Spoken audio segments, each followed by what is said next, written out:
بسم اللہ الرحمن الرحیم رب زدنی علما۔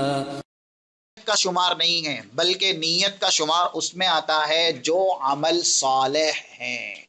اب اگر کوئی عمل بدعت ہے تو اس میں نیت کا کوئی شمار ہی نہیں ہے، کیونکہ اولاً وہ عمل ہی نہیں ہے، وہ تو بدعت ہے۔ اس کے اندر پھر یعنی اگر کوئی یہ کہے کہ میں چوری کر کے یتیم کی کفالت کروں گا تو اس کی نیت اچھی ہے نا، کفالت کرنے کی، یتیم کی کفالت کرنے کی، لیکن کیا وہ چوری کرے گا تو گناہ سے بچے گا؟ چوری یہ گناہ ہے، بدعت یہ گناہ ہے، اب اس کے اندر نیت کا کوئی دخل ہی نہیں۔ آپ جب عبادات میں داخل ہوتے ہیں تو اجر آپ کو نیت کے بقدر ملتا ہے۔ آپ نے تو عبادت ہی نہیں کی، آپ نے تو گناہ کیا، تو اس میں کون سی نیت ہے؟ مطلب یہ ہے کہ جماعت میں جانے والے کو لے رہا تو وہ جماعت میں جانا ثابت کر دینا کہ عبادت ہے۔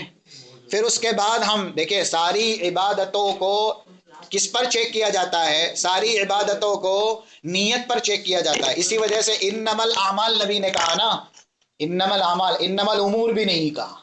اعمال سے مراد یہاں پر اعمال صالحہ ہے، انما الاعمال الصالحہ۔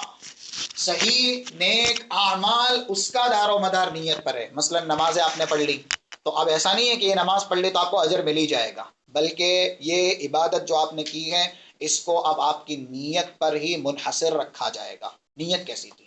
اگر کسی نے پڑھی نماز یعنی من صلی یرائی یا من صام یرائی، تو اب عبادت تو کر لی، اجر ملے گا اس کو، یراؤن الناس، کیونکہ ان کا مقصد یہ تھا، نیت یہ تھی کہ لوگوں کو دکھانا۔